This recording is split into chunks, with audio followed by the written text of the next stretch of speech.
Please deposit 5 coins. Yarg, ye play with fire, and sometimes ye get burned. I consider it a dignified death. Not really. It was actually quite pathetic.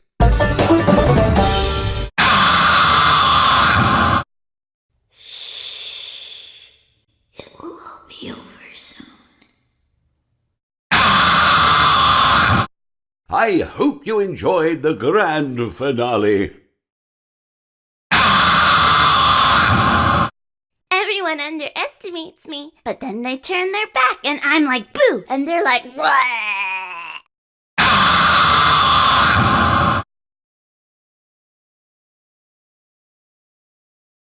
My friend, you have met a terrible, terrible demise. But, I don't feel too bad about it. After all, if it weren't from me, it would have just been from someone else, you know? I guess what I'm trying to say is life goes on.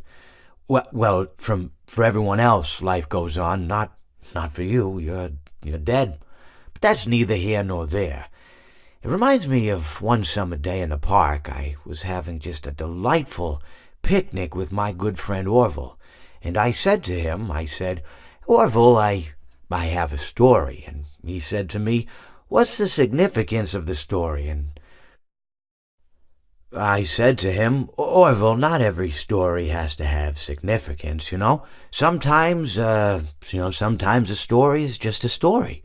If you try to read into every little thing and find meaning in everything anyone says, you'll just drive yourself crazy. I had a friend do it once. Wasn't pretty. We talked about it for years. And not only that, but you'll likely end up believing something you shouldn't believe and thinking something you shouldn't think or assuming something you shouldn't assume, you know?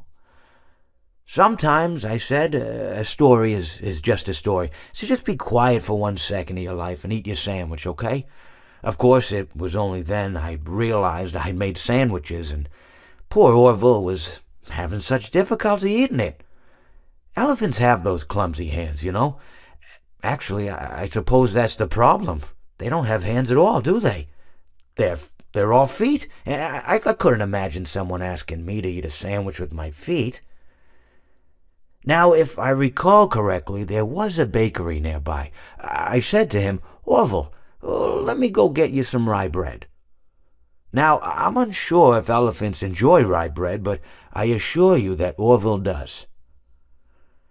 Now, this was on a Tuesday, which was good because rye bread was always fresh on Tuesday.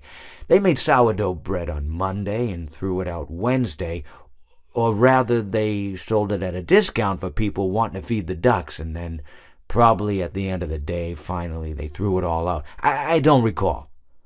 I do remember a man who would bring his son to the bakery every Wednesday and then go feed the ducks. He would buy all of the sourdough bread. Of course, you know, you're not supposed to feed the ducks sourdough bread at all. It swells up in their stomach and then they all die. At least that's what I've heard. You know, I never saw any ducks die myself, but I did notice a substantial decrease in the duck population over the course of a few years. I just never thought to stop the man and tell him that he was killing the ducks by feeding them sourdough bread. And if you want my opinion on the matter, and I told Orville this as well, if you want to feed ducks, or birds, or any kind for that matter, it's best to buy seed. I mean, when you think about it, breads of any sort don't occur in nature. They don't grow on trees or spring up from the bushes. I don't think birds know what to do with bread. What was I saying? Oh, yes. So I bought Orville some rye bread. What a fine day it was.